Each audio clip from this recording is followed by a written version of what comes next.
하나님 감사합니다. 오늘도 변함없이 은혜의 자리를 우리를 위해서 만드신 하나님 감사드립니다. 늘 하나님 우리의 삶을 주님께 가지고 나올 때 늘 연약하고 또 늘 부서지며 늘 좌절하며 실망하며 그런 모습으로 나오지만 결국 말씀으로 우리를 소생시키시는 그 하나님의 은혜를 다시 한번 기대하며 나갑니다. 이 시간에 하나님 말씀 선포하실 때 더욱더 우리 마음 가운데 우리를 위해 행하셨던 그 하나님의 사랑과 또 그 은혜가 우리 마음 가운데 깊은 곳으로부터 다시 솟아날 수 있도록 인도하여 주옵소서. 모든 것을 하나님 감사드리며 예수 그리스도의 이름으로 기도합나이다. 아멘. 금요일 저녁에 사실 교회 오기 쉽지 않은데 이렇게 하나님의 인도하심으로 오신 여러분들 다시금 감사드리고요. 우리 한번 말씀을 볼까요? 요한복음 2장 1절부터 11절까지 말씀인데요. 앞에 나와 있는 스크린으로 보셔도 되고요. 요한복음 2장 1절부터 11절까지 말씀을 함께 교독하도록 하겠습니다. 제가 1절 말씀 먼저 읽겠습니다. 사흘째 되던 날 갈릴리 가나에 혼례가 있어 예수의 어머니도 거기 계시고 예수와 그 제자들도 혼례의 청함을 받았더니 포도주가 떨어진지라 예수의 어머니가 예수에게 이르되 저들에게 포도주가 없다 하니 예수께서 이르시되 여자여 나와 무슨 상관이 있나이까 내 때가 아직 이르지 아니하였나이다. 그의 어머니가 하인들에게 이르되 너희에게 무슨 말씀을 하시든지 그대로 하라 하니라.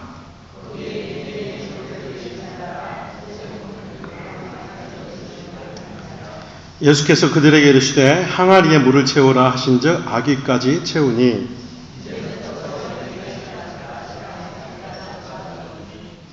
연회장은 물로 된 포도주를 맛보고도 어디서 났는지 알지 못하되 물 떠온 하인들은 알더라.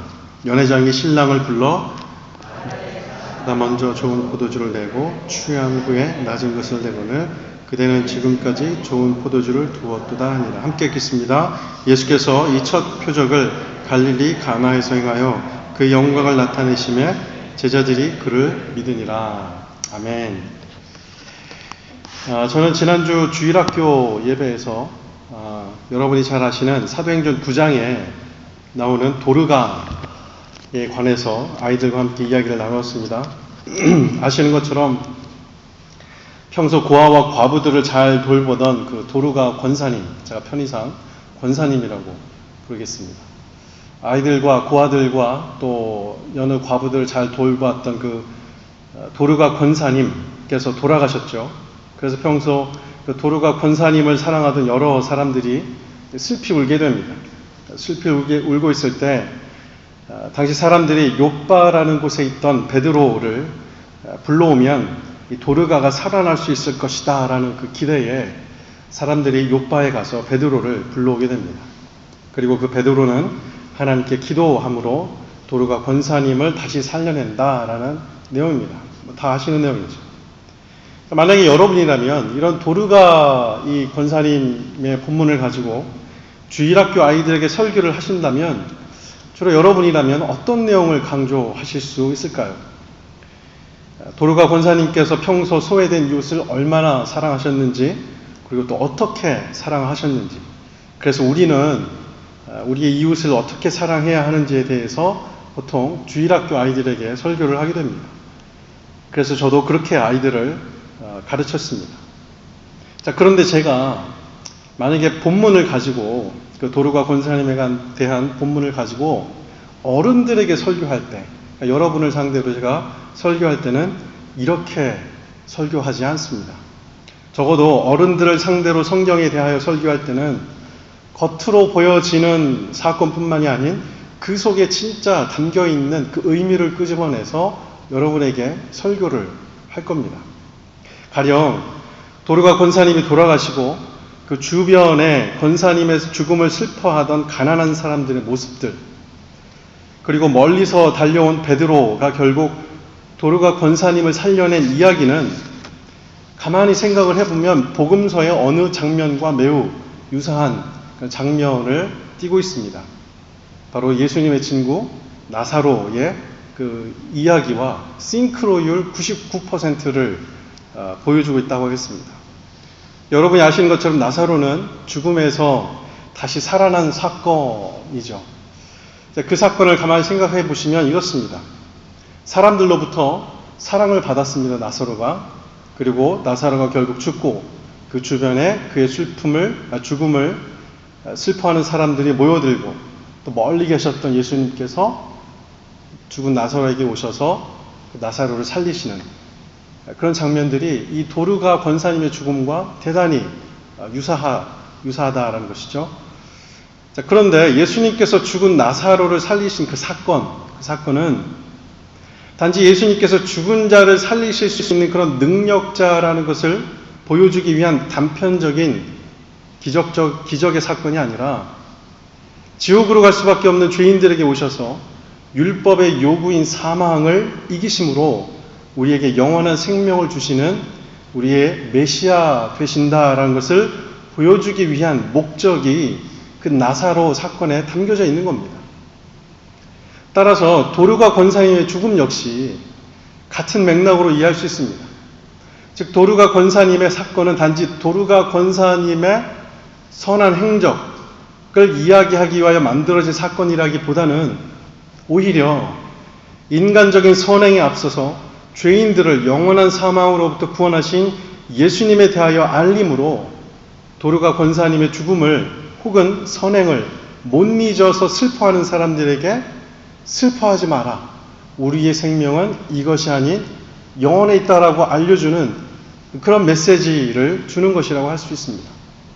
그래서 믿음의 삶이란 이 땅의 것을 슬퍼하고 그리워하는 것이 아닌 예수 그리스도로 말미암아 생명의 소망을 갖고 사는 것이다 라는 것을 알려주기 위한 목적이 그 도르가 권사님의 사건에 담겨져 있는 것이고 나사로의 죽음의 사건에도 담겨져 있는 것이라고 할 수 있습니다.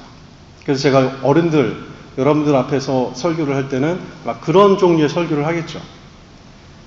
그래서 지난주 주일학교 예배 때 제가 방금 말씀드린 이런 그 영생에 관한 부분까지 확장해서 아이들에게 이야기를 해줄까 말까를 놓고 고민을 했었습니다. 아이들이 과연 이거를 잘 알아들을 수 있을까? 앞서 말씀드린 것처럼 선행에 대해서 이야기하기는 참 편하지만 그걸 넘어서 아이들에게 뭔가 영원한 생명을 이야기한다는 것은 비교해보면 그리 쉽지 않은 일일 것 같아서 망설이다가 결국 얘기를 해주었습니다. 아이들이 알아들었을까요? 못 알아들었을까요? 여러분의 자녀를 너무 높게 평가하지 마시기 바랍니다. 다 못 알아들었습니다. 뭔 얘기하는지 저를 이렇게 빨리 쳐다보는데 당연하죠. 아이들에게 그 사건에 담겨 있는 뜻을 그 속 안에 있는 것을 끄집어내서 설명해 준다는 게 그리고 설명이 된다 하더라도 아이들의 그 이해력이 충분하지 않기 때문에 당연합니다. 그래서 제가 이런 비유를 들었죠. 얘들아 만약에 도르가 권사님이 70세에 죽었다고 치자. 오늘 본문에 도르가 권사님 죽었는데 이때 당시 나이가 70이라고 치자.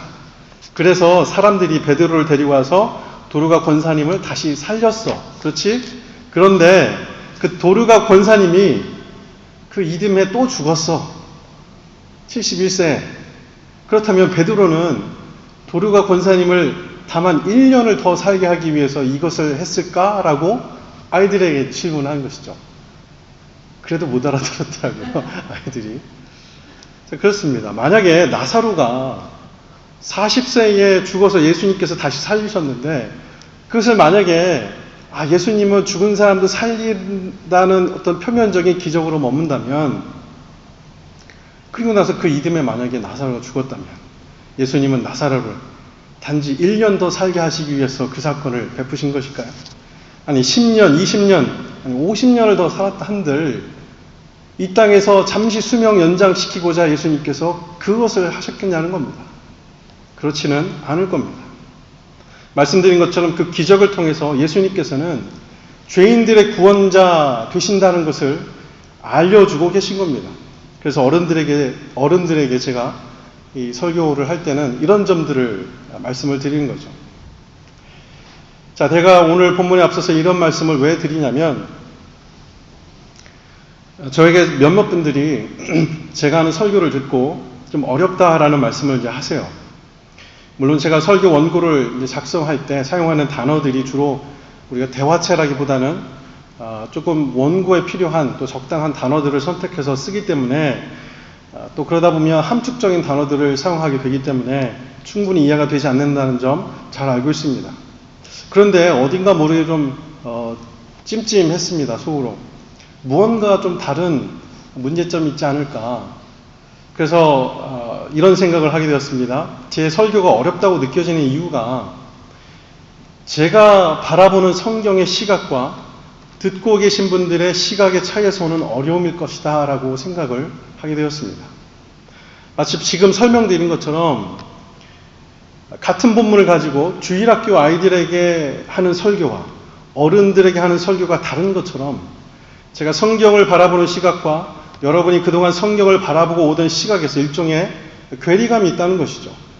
이미 여러분이 여러분 스스로 성경에 있는 방법과 또 색깔과 그 루트들이 고착화되어 있는 상태에서 제가 설교자랍시고 제가 바라보는 성경의 시각으로 설교를 하니 아마 거기서 오는 그런 괴리감이 있었을 것이다 라고 생각이 들었습니다. 다시 좀 말씀드리자면 나사로의 죽음이 또 혹은 도르가의 죽음을 그냥 표면적인 기적의 사건으로 단순하게 생각하는 것이 그동안의 시각이었다고 한다면 그 안에 진정한 의미를 파악하고 전하고자 하는 것이 제가 생각하고 바라보는 성경에 관한 시각이라는 겁니다. 그런데 좀 더 심각한 것은 이런 시각의 차이로 말미암아 더 깊이 성경 말씀에 파고 들어가야 함에도 여전히 제자리에 머물게 된다는 데 어려움이 있다 하겠습니다. 도르가의 선행 혹은 나사로의 선행에 머물게 되기 때문에 자꾸 인간의 공로 선행을 강조함으로 자칫 율법주의로 회귀할 수 있는 그런 현상을 겪게 된다는 것이죠. 그래서 제가 오늘 본문 말씀을 지금부터 차근차근히 설명을 해 드릴 텐데 과연 성경을 바라보시면서 어떤 시각 차이가 있는지 여러분이 그동안 이 본문은 유명한 본문이죠. 유명한 본문인데 그동안 여러분들이 이 본문을 가지고 어떻게 공부를 했으며 어떻게 알고 왔는지를 제가 설명을 드리는 것을 통해서 비교를 해보시면 이렇구나 저렇구나라는 어떤 일종의 답을 얻으실 수 있을 거라 생각합니다. 오늘 본문은 잘 아시는 대로 예수님께서 행하셨던 첫 번째 기적이라고 다 알고 있습니다. 아무래도 첫 번째 기적이다 보니까 많은 설교나 이 성경을 접하는 성도들에게 익숙한 본문일 수밖에 없습니다. 물론 매우 다양한 종류의 주제로 수많은 설교자들이 이 본문을 가지고 설교를 하겠지만 과연 여러분께서 그동안 본문에 대하여 들어왔던 내용들이 정말로 하나님께서 알리고자 했던 내용이었는지 원자가 요한이라는 사람이 요한복음 2장을 썼을 때 그 마음이 과연 이런 마음이었는지를 제가 본문을 설명을 해드리는 것과 함께 비교하며 생각해 보시면 좋을 것 같습니다. 우선 본문 1절을 보겠습니다. 1절 보시면 사흘째 되던 날 갈릴리 가나에 혼례가 있어 예수의 어머니도 거기 계시고 라고 되어 있습니다. 사흘째 되던 날이라고 시작을 하고 있죠.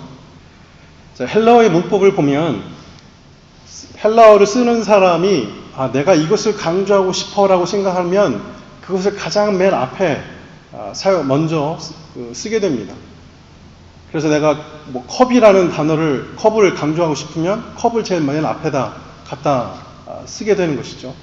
그 얘기는 요한이 이 사흘째 되던 날, 즉 사흘이라는 단어를 맨 앞에 갖다 놓고 쓴다는 얘기는 요한은 이 사흘을 통해서 무언가를 알리고자 하는 의지가 담겨져 있다라고 우리 봐야 합니다.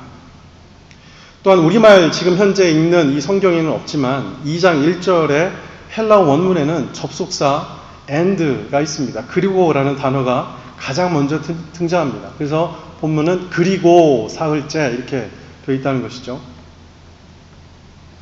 그래서 2장을 읽기 전에 요한복음 1장을 자세히 살펴봐야 합니다. 왜냐하면 그리고라는 단어 때문에 그렇습니다. 그러니까 무언가 연결이 된다는 것이죠.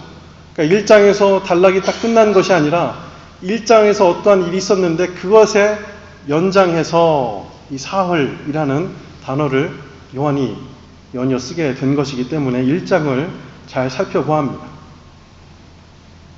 그래서 1장의 등장하고 있는 그 날, 며칠, 날에 대해서 기록된 부분을 봐야 하는데, 우선 1장 29절의 말씀을, 슬라이드가 아마 준비가 됐을 텐데요. 1장 29절의 말씀을 보시면 이렇게 되어 있습니다. 이튿날 요한이 예수께서 자기에게 나오심을 보고 이르되 보라 세상 죄를 지고 가는 하나님의 어린 양이로다. 자, 이튿날이라고 했습니다. 그러니까 이튿날이기 때문에 그냥 상식적으로 그 전날이 있던 얘기겠죠. 어떤 날인지는 모르겠어요. 그날이 월요일인지 화요일인지 수요일인지 모르지만 어떤 날의 이튿날입니다.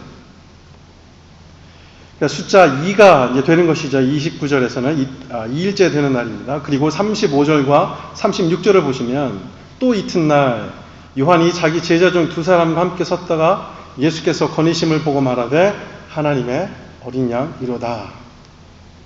그러니까 35절, 36절에 나오는 이튿날, 또 이튿날, 그러니까 another day라는 얘기겠죠.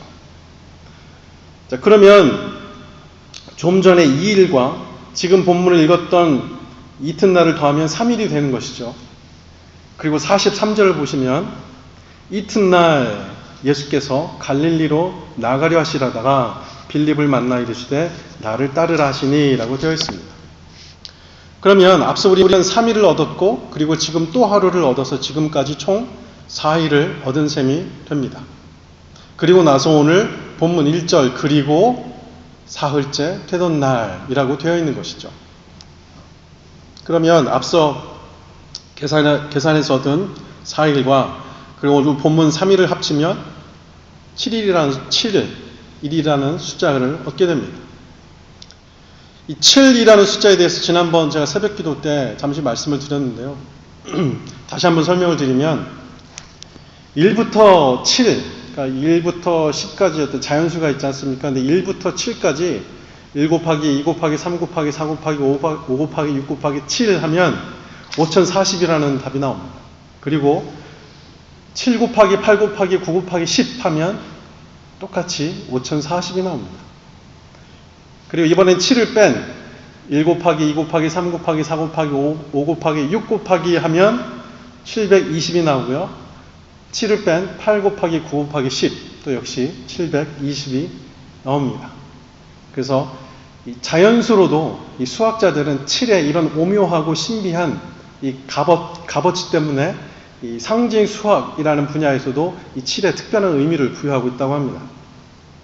그래서 7이라는 숫자는 자연수의 의미로서 균형, 가운데 있다는 것이죠. 양쪽의 값이 똑같기 때문에 독립, 있으나 없으나 값이 똑같다. 뭐 이런 차원에서 균형 내지는 독립과 같은 상징이 있다고 설명을 드린 바 있습니다.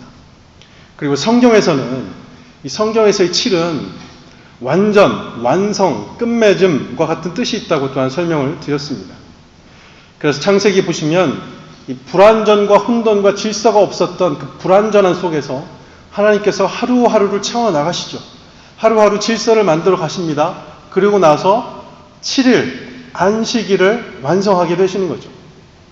그러니까 안식일이라는 것은 그냥 월요일 있고 화요일 있고 따로따로 만들어서 안식일이 되는 것이 아니라 월요일이 있어야 또 그 다음 화요일이 있고 수요일이 있고 이런 식으로 그 하루하루가 모아져서 만들어진 것이 바로 안식일이라는 겁니다. 그래서 우리가 안식일을 보면 그 안식일 속에는 나머지 6일이 다 담겨져 있다고 생각을 해야죠.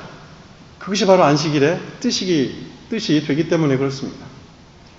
자, 그렇다면 요한이 지금 몇 번의 이튿날을 지나서 결국 3일째 되던 날이라는 것을 강조하고 있는 그 의미는 무엇을 강조하기 위함일까요? 7.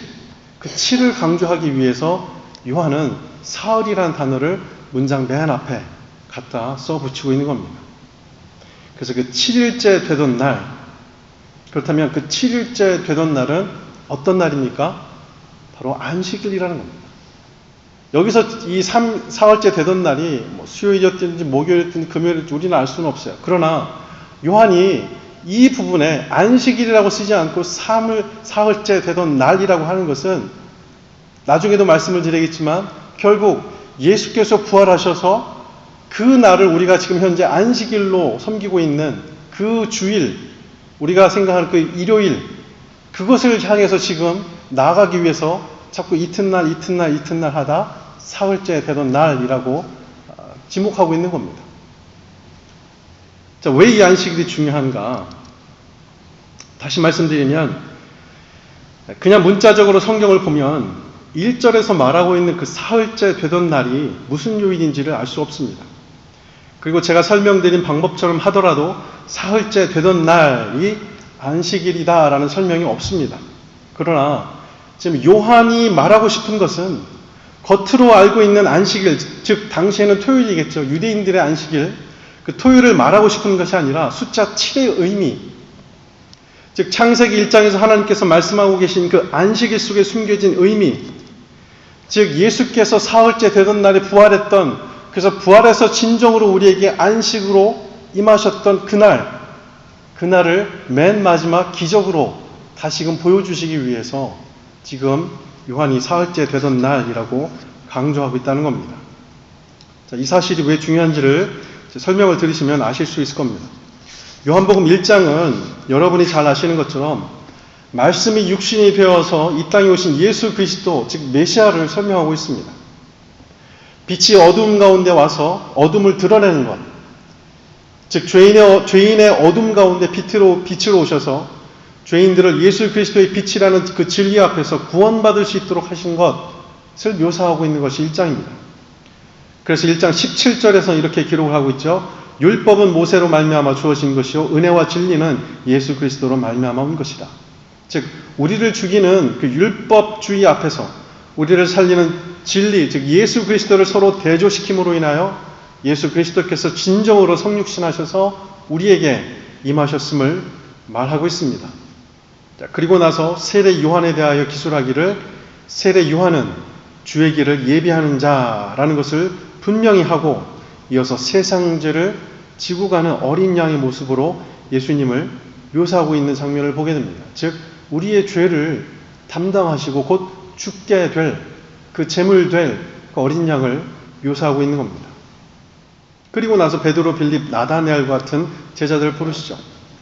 즉 구원 얻은 성도들을 묘사하고 있는 장면입니다. 그리고 나서 51절에서 이렇게 기록을 합니다. 또 이르시되 진실로 진실로 너에게 이르노니 하늘이 열리고 하나님의 사자들이 인자 위에 오르락 내리락 하는 것을 보리라 하시니라. 이 진실로 진실로 두 번을 거듭해서 말씀하셨습니다. 그만큼 중요하다는 얘기겠죠. 무엇이 확실하고 중요한가? 자, 51절에 하늘이 열렸다고 되어 있습니다. 여기서 사용된 시제는 현재 완료 능동태 분사의 구문으로 이후부터는 영원토록 한번 열린 하늘문이 이후로부터는 영원토록 그 상태로 계속 지속이 된다는 겁니다. 누구한테요? 구원 얻은 우리들에게. 예수 그리스도로 말미암아 구원 얻은 성도들이 죄로 인해 가로막혀 있던 하나님의 관계, 죄로 인해서 가로막혔던 닫혀있던 그 하늘의 문이 예수 그리스도로 인해서 문이 열리고 그 한 번 열린 문은 영원토록 열려 있다라고 51절에서 이야기하고 있는 것이죠. 그래서 이제는 우리 오히려 하나님과 연합함으로 인하여 이 땅의 성도들이 장차 하늘나라로 옮겨질 수 있는 관계가 되었음을 의미하고 있는 겁니다. 그래서 지금 현재 보시면 1장을 보시면 점진적으로 무언가 점점점 만들어져 가고 있는 것을 가고 있다라는 느낌을 받게 되죠.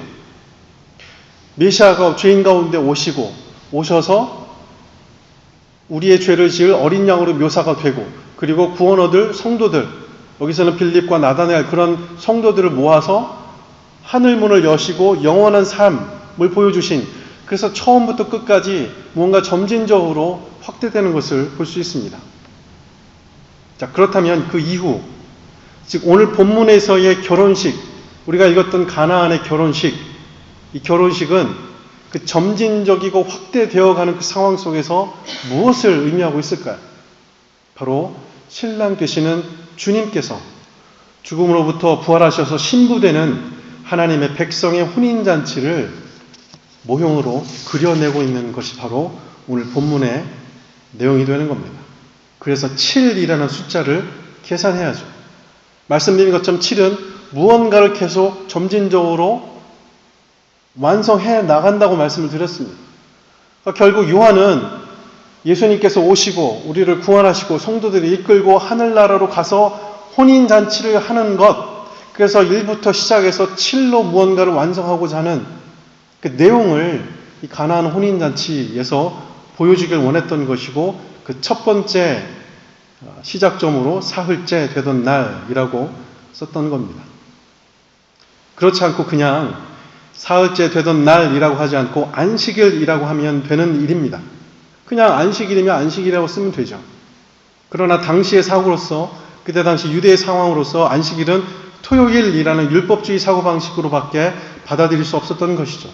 그러나 우리에게 있어서 진정한 안식은 주님과 연합하여 주님의 신부로서 영원히 거하는 그 자체가 우리에게는 영원한 안식이 되는 겁니다.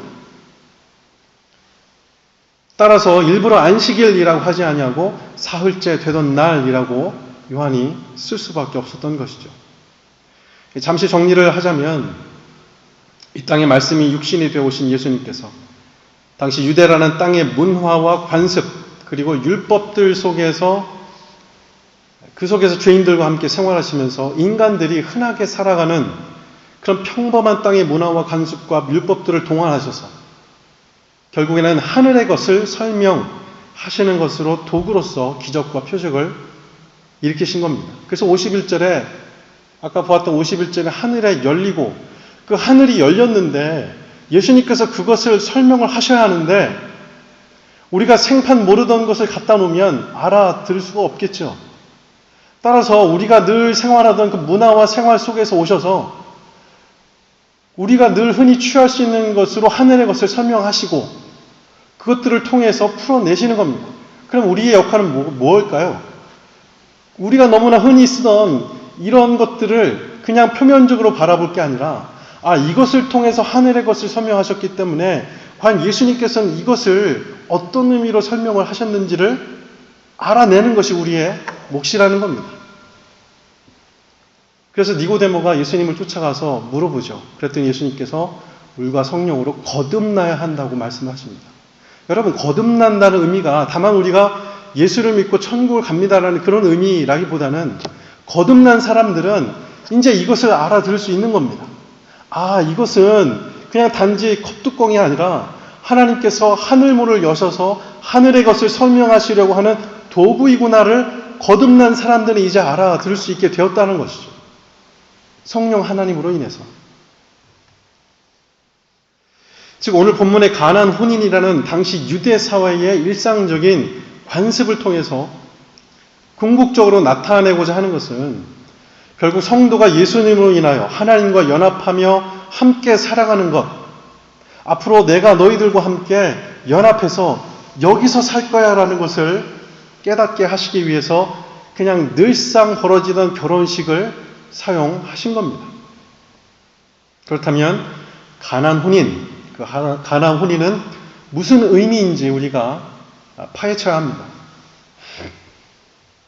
말씀드린 것처럼 당시 유대 사회의 율법을 상징하고 있는 그 결혼식, 그래서 예수님의 어머니와 제자들이 머물고 있는 그 유대의 율법이라는 틀 안으로 예수님께서 침투하셔서 그 율법의 틀을 깨시고 오히려 새로운 복음의 메시지를 그 율법주의라는 당시 시대적 관습 속에서 보여주고 계신 것이다 라고 하겠습니다. 만약에 예수님께서 얘들아 이게 내가 너희와 할 혼인잔치야 라고 해서 따로 만들어서 무언가를 하셨다면 아무도 알아들을 사람이 없겠죠. 예수님께서는 당시 유대의 관습이었던 그 결혼식을 뚫고 오셔서 그것에서 필요한 것들을 취하심으로 봐라 얘들아 이제부터 우리가 살 곳은 이러한 것이야를 도구로 사용하고 계시다는 겁니다. 자, 이런 배경으로 3절을 보겠습니다. 3절 보시면 포도주가 떨어진지라 예수의 어머니가 예수에게 이르되 저들에게 포도주가 없다 하니 라고 되어 있죠. 자, 성경에서는 포도주가 여러 곳 등장을 합니다.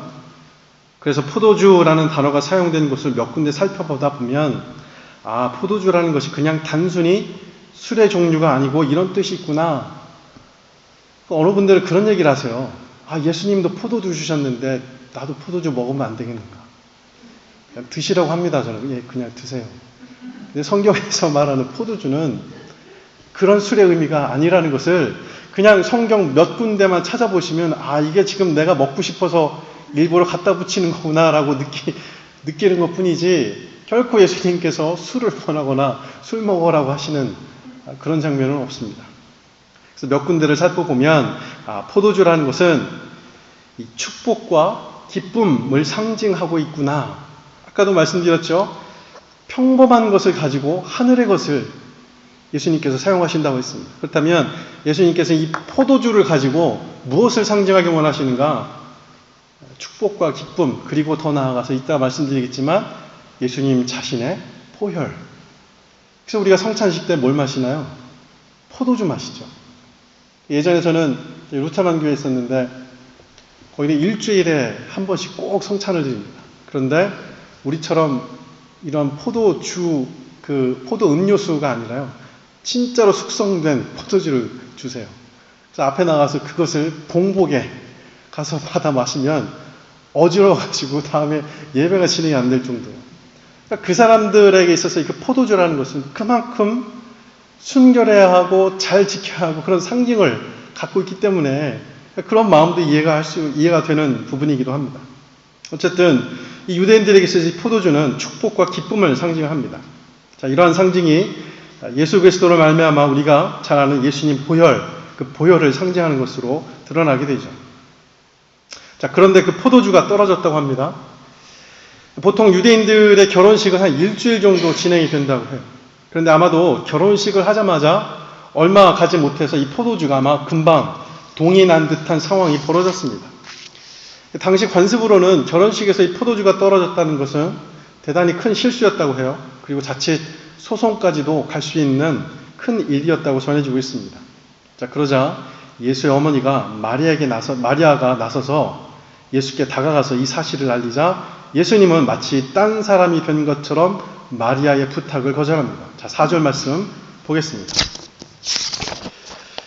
예수께서 이르시되 여자여 나와 무슨 상관이 있나이까 내 때가 아직 이르지 아니하였나이다. 자, 마리아의 발언을 통해서 예수의 어머니 마리아가 이 사건에서 차지하는 역할을 좀 엿볼 수가 있습니다. 현재 마리아가 예수님께 원하는 것은 다 동이 나버린 포도주를 해결해 달라는 주문입니다.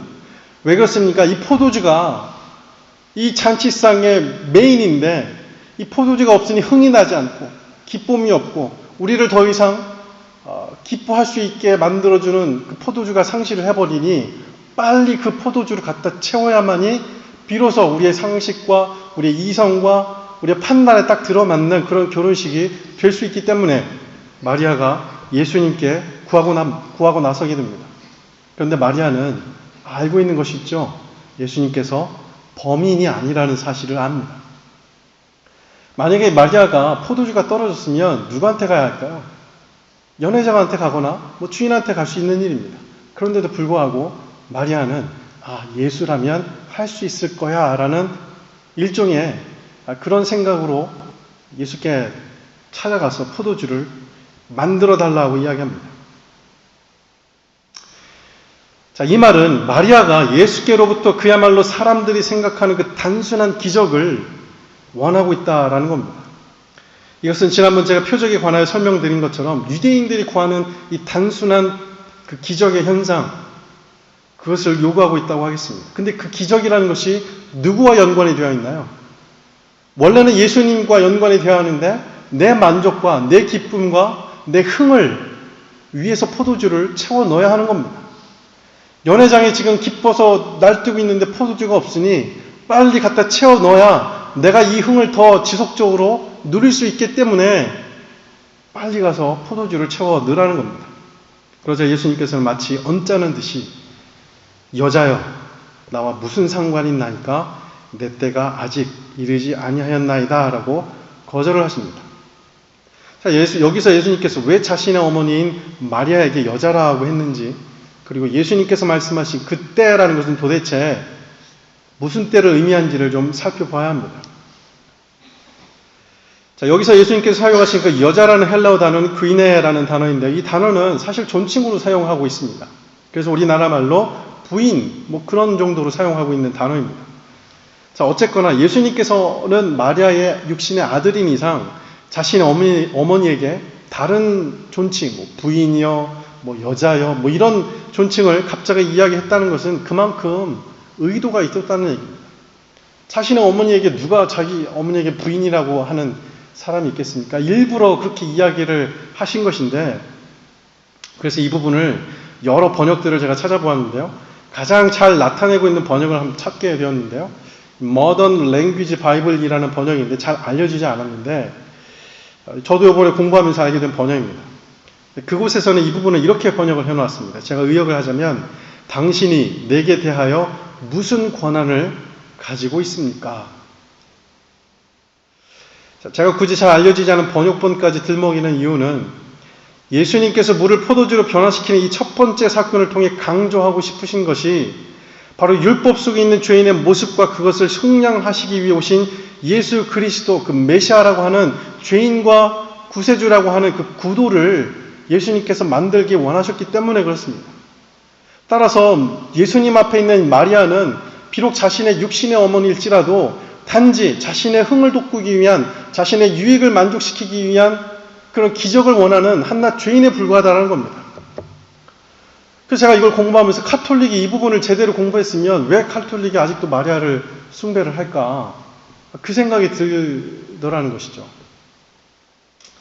말씀드린 것처럼 마리아는 단순히 아들 예수에게 가서 기적을 원했지만 예수님께서는 오히려 지금 중요한 것은 그런 기적이 아닌 구원인 것을 알리시기 원하셨으며, 그 한가운데 예수님 자신이 그리스도라는 구원자로 서 계시다라는 것을 자신의 어머니였던 마리아에게 환기시키고 있는 것입니다.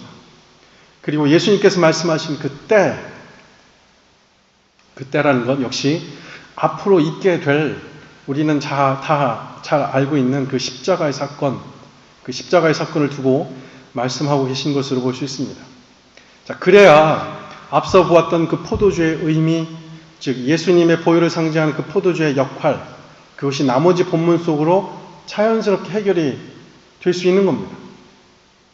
그래서 4절을 제가 개인적으로 다시금 쉽게 풀어서 번역을 하자면, 제가 슬라이드를 하나 만들어 봤는데요. 보시면 좋을 것 같습니다. 뭐라고 했냐면요. 어머니여 라고 시작되는 슬라이드인데요. 어머니여, 당신 역시 죄인입니다.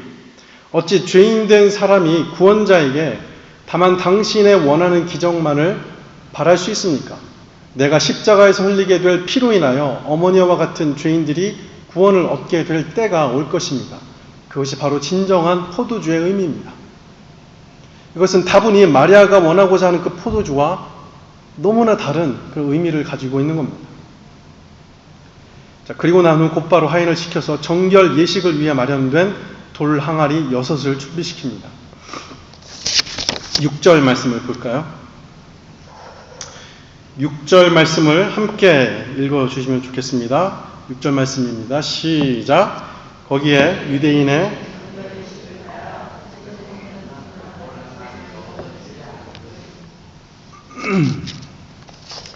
자, 당시 유대인 집에는 요즘으로 말하면 세니타이저 있죠. 그 세니타이저 눌러서 이제 막 닦고 하는 이 세니타이저와 같은 용도의 항아리를 이 출입문 안쪽에 배치해 두었다고 합니다.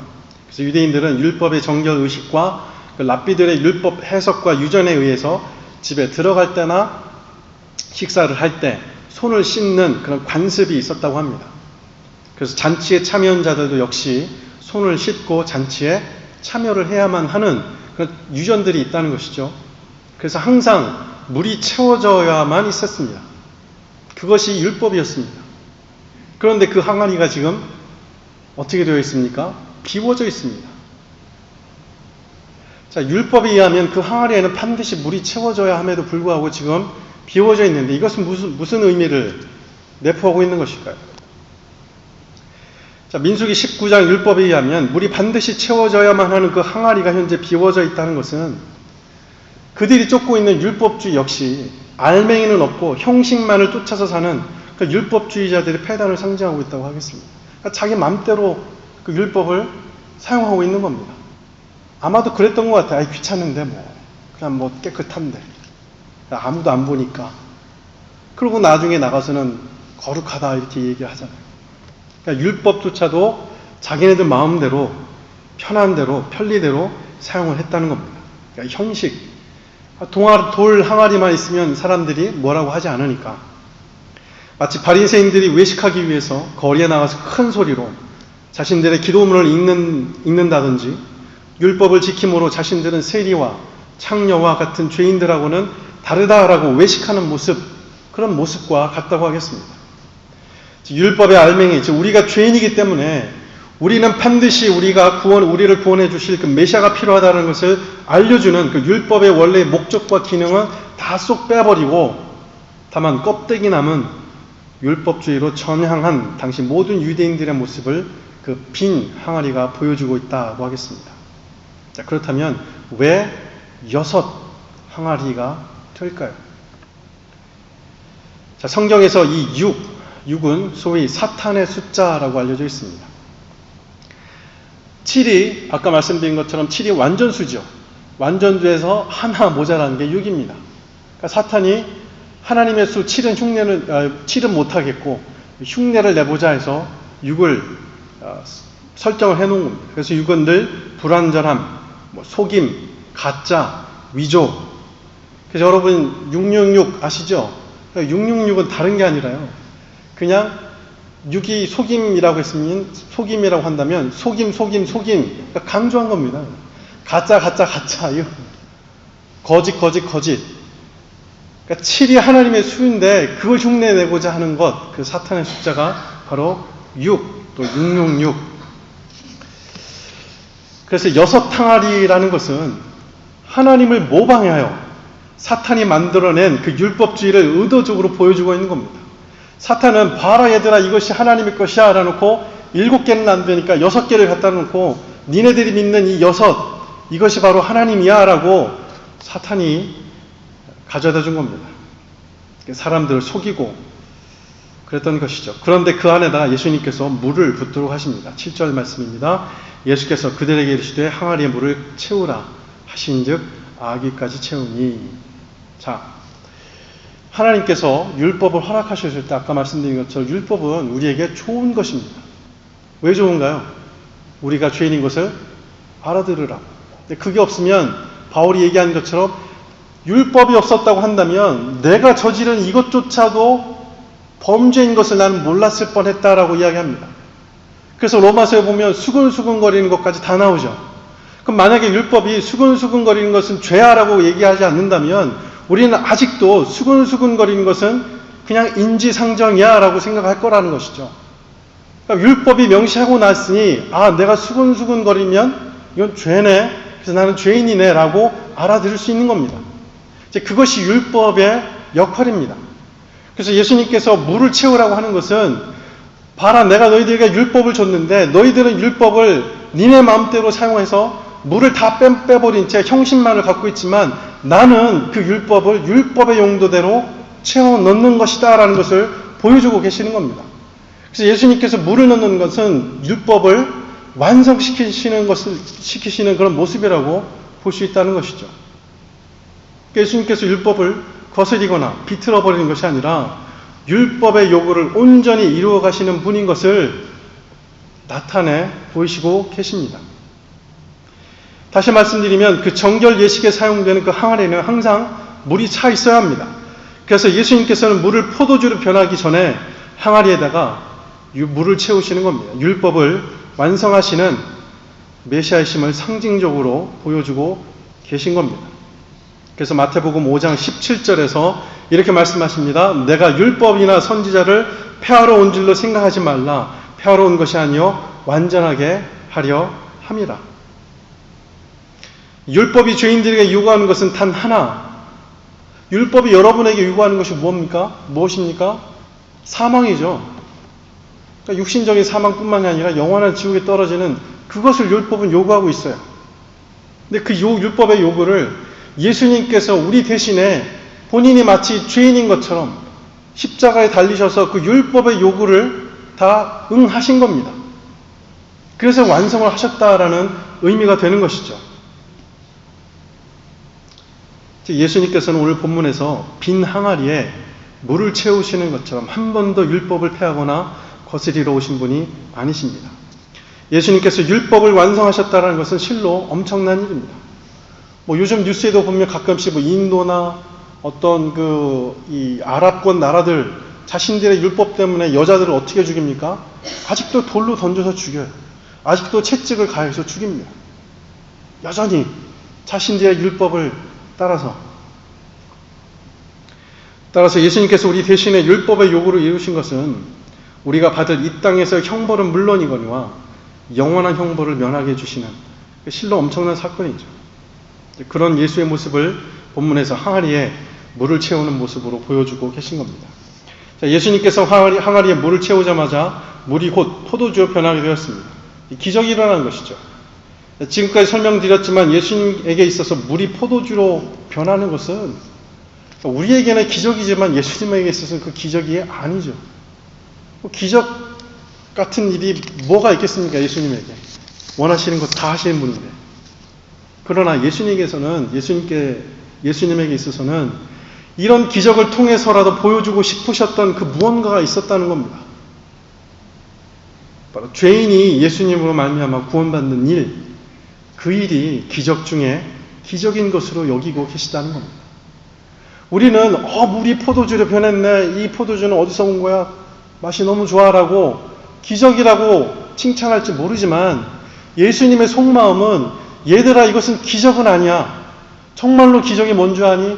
내가 너희를 위해서 앞으로 죽을 것이며 내가 너희와 함께 영원한 하늘나라에서 영원토록 거할 거야.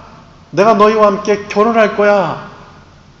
라는 것이 예수님에게 있어서 정말로 기적이 되는 겁니다. 그러나 우리는 여전히 끊임없이 기적을 찾고 구하고 바라고 있죠. 제가 설교를 하면서 가장 안타까운 것은 우리에게 가장 큰 기적이 이미 임했음에도 불구하고 또 다른 기적이 있어야만이 예수님을 믿는 것처럼 보여질 때 제 개인적으로 너무나 안타까운 마음이 있습니다. 마리아가 되는 것이죠. 포도주를 빨리 만들어 내놓으시오. 없으니까 예수님 이것 좀 해주셔야 되지 않겠습니까? 아마도 제가 여러분에게 지금 여러분들이 하고 있는 기도 제목 몽땅 다 제거해 버리십시오라고 하면 저를 돌로 치실 분도 계실 거려 아마. 여러분 우리에게는 이미 가장 큰 것이 주어져 있습니다.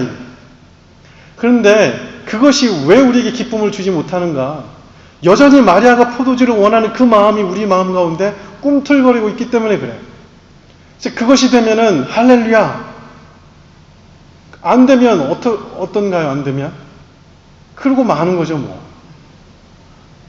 그런데 예수님께서는 우리에게 이미 예수님에게 있어서 그 기적이라고 여길 수 있는 그것이 이미 우리에게 완성이 돼 버린 상태입니다.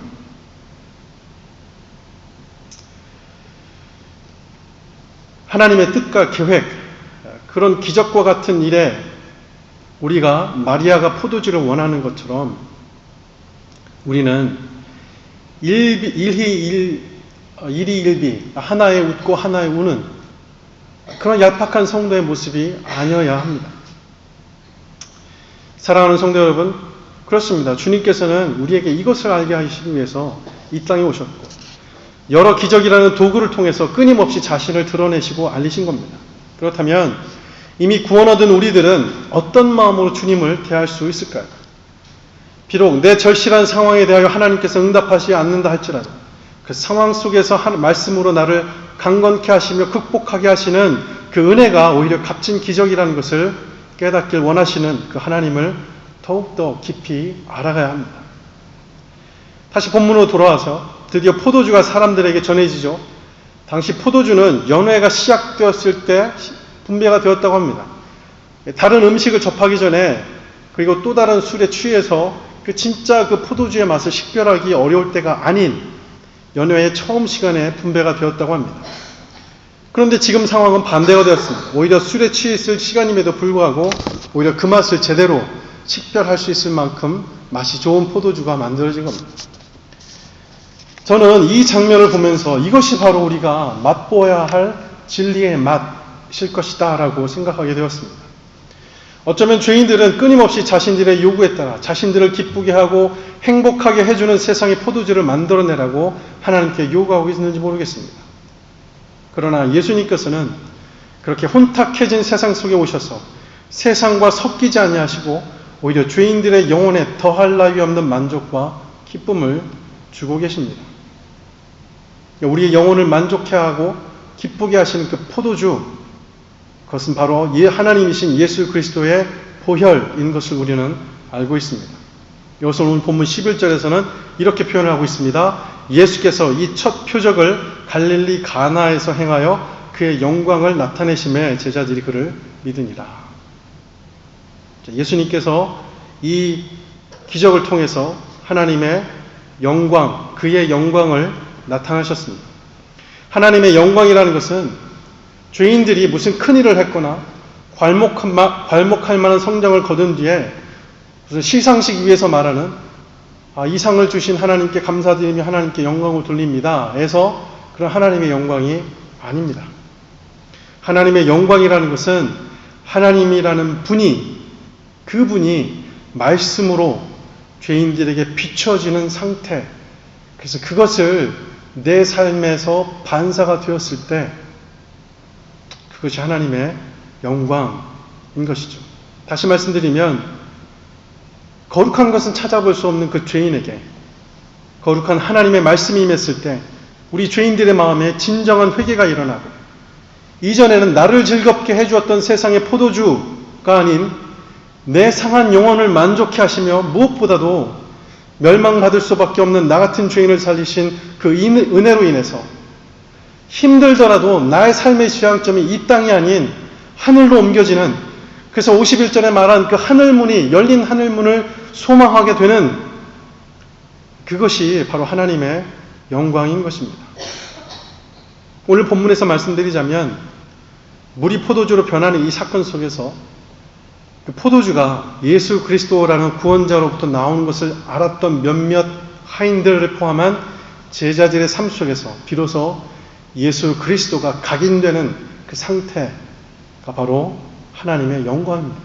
그런데 만약에 예수님의 기적을 그냥 기적을 단편적으로 기적으로만 알면 하나님의 영광이 우리에게 임할 수 있겠습니까? 이 기적을 통해서 드러나는 하나님의 말씀의 진리가 나와야 하는데 아직까지도 그 기적에 머문다고 한다면 과연 하나님의 영광이 나오겠냐는 것이죠. 따라서 우리의 삶에서 하나님께 영광을 돌린다라는 말의 정확한 뜻, 그 뜻은 말씀드린 것처럼 내가 죄인인 것과 그렇게 하나님 앞에서 나는 무역한 존재이며 그러한 나라는 존재를 인식하는 순간 물과 같은 나를 포도주로 변화하게 하신 그 예수님의 성품과 인격, 그 인격이 나로 하여금 이 땅으로부터 점점 거리를 두며 살아가게끔 해주는 것, 그것들의 실상이 우리 삶의 여러 부분에서 드러나는 것, 또 보여지는 것, 그것을 의미한다고 하겠습니다. 따라서 본문에서 예수님께서 자신의 영광을 나타내셨다는 것은 단순히 기적을 통해 능력을 보이셨다라는 말이 아니라 우리의 죄를 속량하시는 구세주 하나님의 성품을 드러내셨다라는 말이 될 겁니다. 즉 지금까지 제가 설명드린 모든 부분들이 모두 예수님께서 우리에게 오신 목적이며 우리를 사랑해서 우리와 결혼하시길 원하시는 그분의 성품, 또한 변하지 않고 마르지 않는 그 진리의 성격을 그대로 보이고 있는 겁니다. 이 모든 것들이 바로 오늘 본문의 표적 안에 담겨져 있는 뜻이 됩니다. 여러분이 운전하시다가 거리에 그 도로에 꽂혀 있는 여러 교통 표지판들을 보게 될 겁니다. 가령 숫자 45가 쓰여 있으면 무슨 뜻이죠? 제한 속도 45입니다. 그래서 제한 속도 45를 누가 가르쳐 줬습니까? 여러분들이 시험을 봐야 하기 때문에 어느 참고서 혹은 설명서를 보고 이 45는 그냥 숫자 45를 이야기하고 있는 것이 아니라 제한 속도, 즉 내가 45만 이상 가다 경찰에 걸리면 티켓을 띄는구나를 배워서 하는 겁니다. 그런데 45라는 표지판에 대해서 이런 아무런 정보가 없으면 저게 뭐지? 아, 그냥 45구나 라고밖에 알 수 없다는 것이죠. 자, 이것이 제가 여러분에게 강조하고 싶은 성경을 보는 시각인 것입니다. 말씀을 마치겠습니다. 두 가지를 좀 강조해서 말씀드리고 싶습니다. 저와 여러분은 앞으로 죽을 때까지 이 성경 말씀을 접할 수밖에 없는 운명을 타고난 사람들입니다. 그렇다면 과연 성경이 말하고자 하는 그 정확한 의도가 무엇인지를 알아야 합니다. 바리새인들이나 율법사들이 성경을 몰라서 하나님께 저주받은 것이 결코 아닙니다. 그들은 누구보다도 성경에 대해서 해박했으며 누구보다도 그 성경 말씀을 삶에 실천하고자 했던 사람들입니다. 그런 사람 중에 대표적인 사람이 있죠. 사도 바울이었습니다.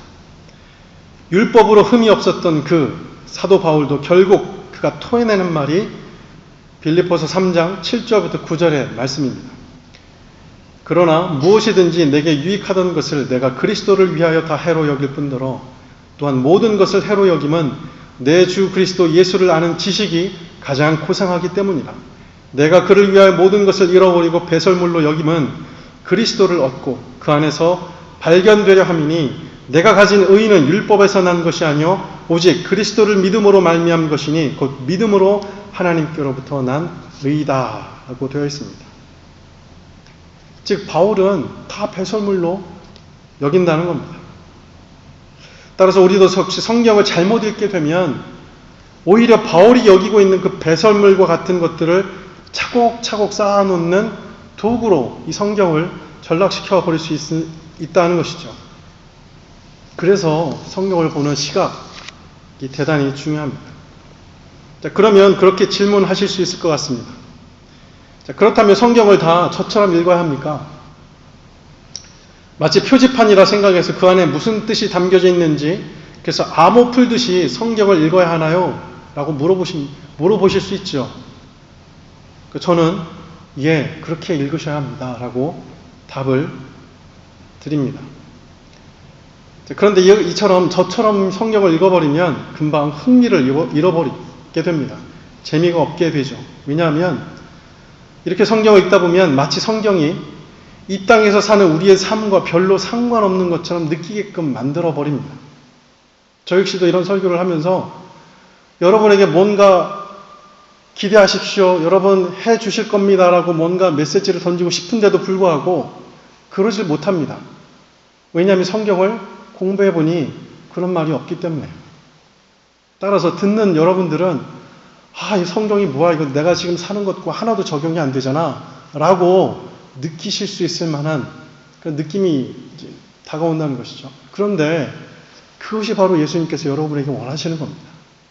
이 땅에 살면서 찰나와 같은 금방 지었다 없어져 버릴 그 안개 같은 삶 속에 허우적대지 말고 잠깐 살아있는 그 생명 있는 그 호흡 있는 이 땅에서의 삶 동안 영혼을 연구하고 영혼을 공부하며 영혼을 준비하고 때가 되면 내가 데려갈게 라고 하시는 것이 바로 예수님의 메시지이기 때문에 어쩌면 저처럼 성경을 읽으면 재미는 없을지도 모르겠습니다. 그런데 저는 그렇게 하는 것이 맞다고 봅니다. 왜냐하면 여전히 성경 속에서 우리의 기대를 위해서 추구하는 것은 이 땅의 것이 아닌 그저 예수 그리스도 그분밖에 없기 때문입니다. 자, 그런데 그것이 바로 이 땅에서의 우리의 삶이 되어야 한다는 것이죠. 예수를 통해서 내 유익함을 채우려는 그 마음에 성경은 사실 별로 도움이 되지 않습니다. 성경은 땅에 관한 책이 아닌 하늘에 관한 책이기 때문입니다. 자, 두 번째 당부드리고 싶은 것은 우리의 믿음의 반응입니다. 믿음의 반응이라는 것은 여러분에게 무슨 제가 힘쓰십시오, 애써서 무언가를 하십시오, 이루십시오라고 강요하는 것이 아닙니다. 다만 오늘 이런 말씀을 대하고 나서 정말로 나라는 존재가 하나님 앞에서 어떤 존재인지를 깨달을 때 자연스럽게 나타나는 반응, 그 반응이 바로 믿음의 반응인 겁니다. 그래서 알게 되면 그렇구나. 내가 취하고자 했던 이 모든 것들이 사실 하나님 앞에서는 부질없는 것이구나 라는 것을 느끼게 됨으로 인하여 오늘도 내일도 조금씩 내 삶의 방향이 이 땅이 아닌 하늘로 향할 수 있게 된다는 것이죠.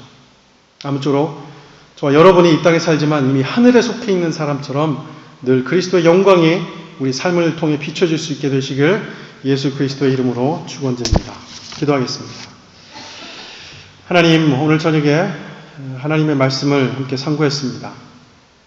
그동안 우리가 알고 있었던 그런 하나님의 말씀을 혹시 우리 마음대로 또 하나님의 뜻이 아닌 우리의 뜻대로 보았는지 잠시 되새겨보는 그런 시간이었습니다.